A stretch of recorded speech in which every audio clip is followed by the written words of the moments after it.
ولو العالم كله مستني عيد ميلادك، هتبقى فرحان ولا مرعوب؟ النهارده هسهل عليك فهم اكتر لعبة حيرت الجيمرز كلهم خلال اخر سنة ونص تقريبا، وهعرفك انت شخصيا دورك ايه في القصة. كلير اوبسكيور الرحلة 33 لعبة صدرت في ابريل من الاستوديو الفرنسي ساند فول انتراكتيف. القصة بتقود فيها فريق صغير من مدينة لوميار العائمة، وبتستكشفوا عالم محطم وسريالي مرسوم كأنه لوحة مشوهة. حتى اسم اللعبة نفسه كلير اوبسكيور، اللي هي معروفة بطريقة الظل والنور في الرسم. الاستكشاف بيكون مصحوب بقتال بيعتمد على نظام الأدوار ضد مخلوقات معمولة من حاجة اسمها الكروما، وكل شخصية معاها قطعة أثرية اسمها البيكتو، ودي بتدي كل واحد قدرات متفردة. القصة حبكتها معقدة والعالم متداخل وممكن يحبطك بسرعة قوي، فهنحكي من خلال أهم خيط فيها، خيط عيلة ديساندر. وإيه هو الفراكشر؟ وإيه هو أكتر حاجة الناس ما فهمتهاش؟ الجماج. وفي النهاية برضو هنتكلم على النهايتين، وهقول لك أنهي واحدة المفضلة عندي، وهستناك تعاركني في الكومنتات.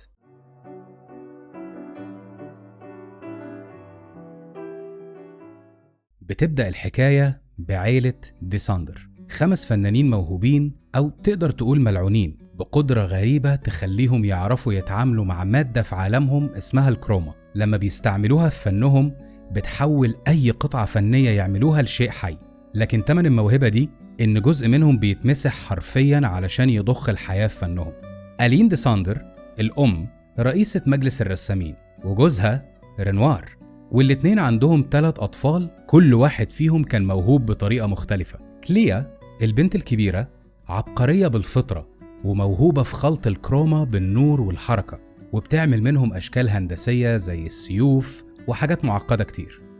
فيرسو الابن الوسطاني المحبوب من الكل، اللي كان موهوب في الرسم زيه زي الموسيقى، ولأنه دايما حاسس إن محدش فهمه، مع الوقت ابتدى يحول الموسيقى والمشاعر لكائنات حية تعبر عنه. أما أليسيا الصغيرة فكانت أضعفهم ويمكن أطهرهم. أليسيا كانت بتتحكم في نوع نادر من الكروما، كروما الذاكرة والهوية. موهبتها مش في التخليق، لكن في امتصاص مشاعر الناس اللي حواليها وتحويلها لصور حية كأنها مراية بترسم اللي شايفاه. لكن الهبة بتاعتها لعنتها كانت أسوأ بكتير، لأن مع الوقت الحدود بين شخصيتها والانعكاسات بتبدأ تتمحي لحد ما بيكونش معروف مين الأصل ومين الصورة.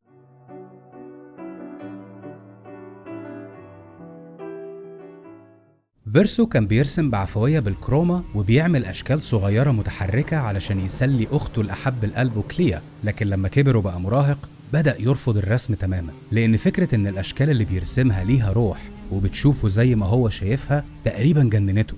وساعتها قرر يسيب الرسم ويتجه للموسيقى، كان شايفها أسلم طريقة للتعبير عن نفسه من غير ما يتسرق جزء من روحه. في الوقت ده ظهرت جماعة اسمها الكتاب، ودول نقابة منافسة لنقابة الرسامين اللي هم منها، بتتحكم في الواقع بس بالكلمات والرموز. وكانوا في صراع سياسي مع مجلس الرسامين اللي كانت ألين هي رئيسته، وكانوا شايفين في موهبة فيرسو الجديدة في الموسيقى المفتاح اللي ممكن يربط بين النصوص المكتوبة والكروما.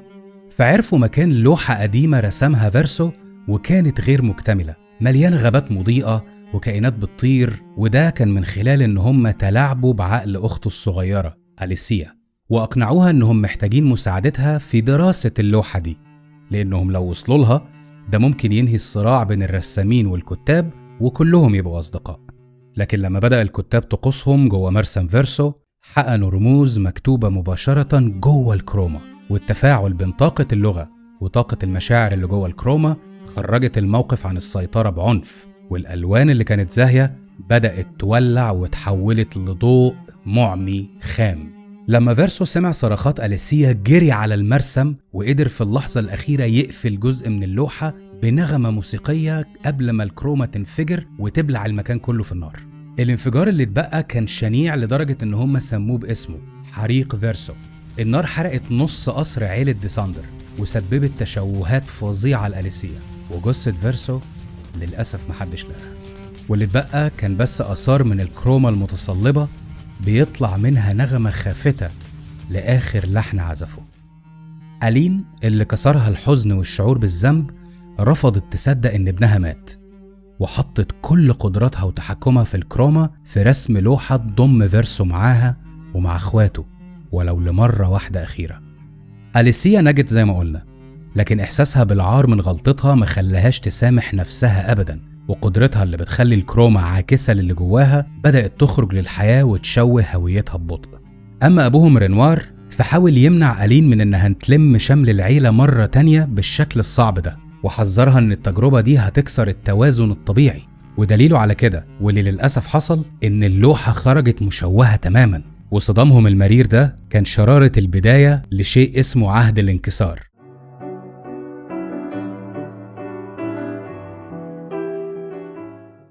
لما ألين عملت اللوحة، الكتل الأرضية جواها اتكسرت وتحولت لجزر طايرة في السماء، والقارة اللي كانت موحدة بقت كل حتة في فضاء مصبوغ بالكروما الخام. ألين كانت بتحاول تحافظ على العالم اللي خلقته وتحمي جواه مدينة لوميار العائمة، وخلال ده شوهت تحفتها بإيديها، غلفتها بطبقات كثيفة من الكروما، وبنت حاجز ضوئي حوالين حاجة اسمها المونوليث أو الصرح المكسور في قلب العالم المرسوم ده عشان تعزل نفسها فيه. وهنا رينوار قرر يخش اللوحة مش بدافع الكراهية لكن بدافع الحب. كان عارف إن أي رسام منهم لو فضل جوه لوحته لوقت طويل، الكروما بتسحب منه طاقة حياته شوية بشوية لحد ما يدوب جواها ويتحول لجزء من رسمته. فدخل اللوحة علشان يواجه ألين ويجبرها ترجع للعالم الحقيقي قبل ما الحزن المعجون بالكروما يمحيها من الوجود. لكن صدامهم كان أقوى من أي تعقل أو نية طيبة. صراع بين الحب والجنون انتهى إن العالم انقسم نصين. ألين اتحبست فوق المونوليث أو الصرح المكسور وسط دوامة من حاجة اسمها الجوماج، أو في لغة الرسم سائل مسح الألوان، حاجة بيستعملها الفنان علشان يمحي غلطاته. ورينوار في محاولته للوصول ليها اتسجن في الأعماق اللي تحتها. في نفس الوقت ده كانت النسخ المرسومة من أولادهم كليا وفيرسو وأليسيا تايهين في أصقاع العالم ده، خالدين أي نعم، لكن مطاردين بطقس سنوي أطلق عليه اسم لعنة أمهم، جوماج.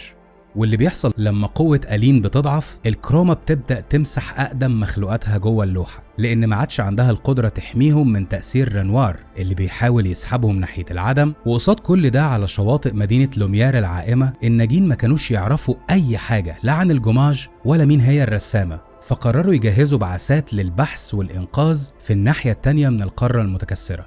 أول بعثة أو البعثة 0 قادها رينوار المرسوم بنفسه، وكان معاه فيرسو المرسوم ضمن الفريق، وكانت المهمة العثور على الرسامة ألين اللي اختفت ورا الحاجز. لكن لما وصلوا عند حدود الكروما اللي محاوطة المونوليث، ظهرت لهم كليا المرسومة اللي كانت سكناها روح كليا الحقيقية، وواجهتهم بالحقيقة المروعة عن صراع العيلة، وحاولت تمحيهم بنفسها باستخدام قوة الكروما بتاعتها، ولكن خلودهم منع مسحهم بالكامل. والبعثة زي ما انت عارف انتهت بالفشل واختفوا جوه العاصفة. لحد هنا انت فاكر ان انت فهمت قلب القصة، لكن اسمح لي افاجئك.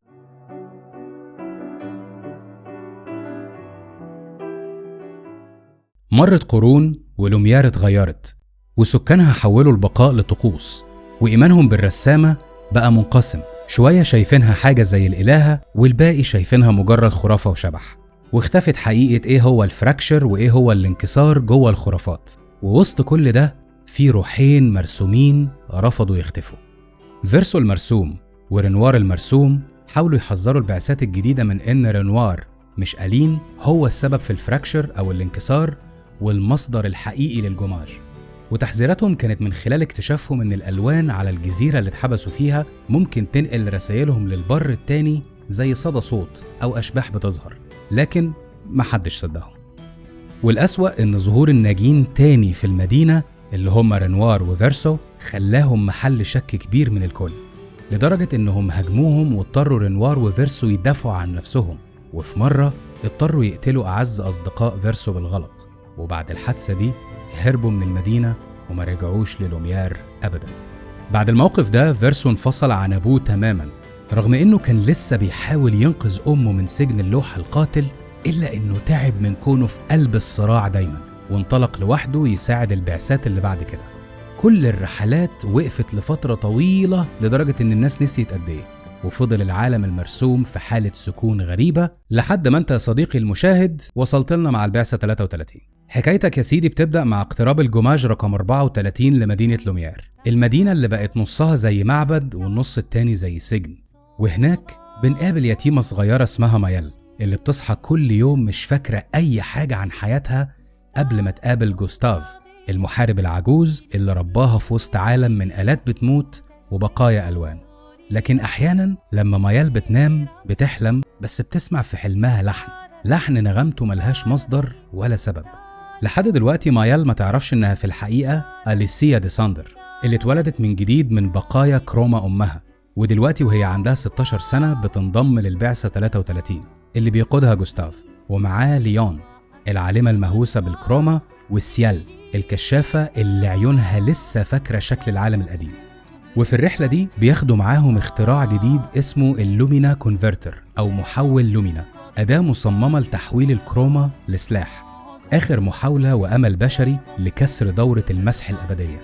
بالنسبة لهم دي كانت رحلة تحدي، لو العالم لازم يموت كل سنة فهم قرروا يكونوا الشخص اللي هيواجه القدر بإيديه وينهي عذابه بنفسه.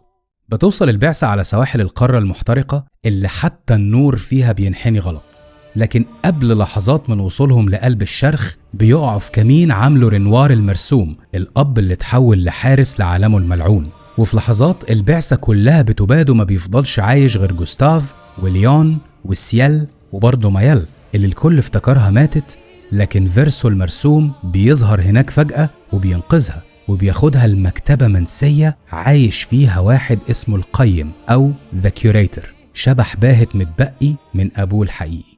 بعد ما بيجمعوا بعضهم بينطلق الناجين في أرض بتنهار والألوان فيها بتنزف، وبيلاقوا حلفاء غير متوقعين، ومعاهم بيعرفوا إنهم عشان يخترقوا حاجز المونوليث لازم يدمروا 2 من 4 حاجات اسمها الأكسونات، وهي تشكيلات ضخمة رسمها رنوار عشان يحبس فيها أجزاء من أرواح عيلته اللي راحت.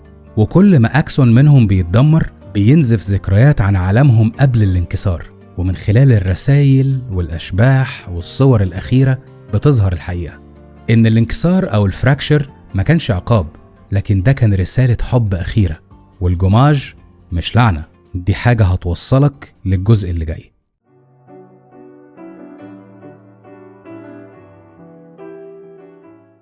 لما البعثة أخيراً بتخترق حجاب المونوليث ما بيلاقوش لا إله ولا شبح ولا وحش، بيلاقوا إنسانة اسمها ألين ديساندر، محبوسة بين عالمين، جسمها البشري انتهى من زمان لكن إرادتها لسه بترسم في العدم. ومعركتهم المرة دي معاها مش بالأسلحة، دي معركة إرادة بين الإبداع والفناء. وفي وسط الصراع فجأة مايال بتفتكر كل حاجة وبترجع تبقى أليسيا من جديد، ولما المعركة بتهدى الرسامة بتختفي وحزنها بيبقى خلص للأبد. لكن القصة ما بتخلصش هنا، لأن في قلب اللوحة الفاضي رنوار لسه عايش وبيتحول للحاجة اللي كان بيخاف يبقاها، المسؤول عن المسح اللي هدفه ينظف اللي فاضل من العالم المرسوم وينهي الجماج، بس مش بالرحمة، بالإبادة. وهنا صديقي المشاهد بيظهر لك اختيار أو اختيارين. لو اخترت يا صديقي ان انت تاخد صف فيرسو المرسوم، فانت وهو هتحاربوا عشان تنهوا عجلة القدر بتدمير اللوحة نفسها، هتهزم أليسيا مش كرها فيها لكن حبا فيها عشان تنقذها من نفس الهوس اللي مسخ أمهم. وفي النهاية انت وفيرسو بتدمروا اللوحة وكل الإبداعات اللي خلقتها الرسامة بتتمحي. النهاية دي مش انتصار لكنها ارتياح. أي نعم العالم بينتهي لكن برضو الألم بينتهي معاه، ولما الألوان بتختفي واحدة واحدة بيتبقى صدى خفيف لضحكات عيلة ديساندر قبل الانكسار، اللي العالم الحقيقي بيفتكرهم في اللحظة دي كأسطورة انتهت مش كأشباح مخيفة. أما لو اخترت أليسيا فهتضطر تواجه فيرسو وهترفض إن العالم يموت تاني، وبتستدعي معاها الكروما من أرواح أفراد البعثة اللي فقدتوهم وبرضه من الأكسونات، وبتعيد إشعال السما تاني زي اليوم اللي أخوهم مات فيه، وبترجع الحياة مرة تانية لمدينة لوميار وشعبها. لكن الانتصار ده بيغطيه ظل أمها وفكرتها إنها عشان تنقذ العالم ده لازم تبقى جزء منه.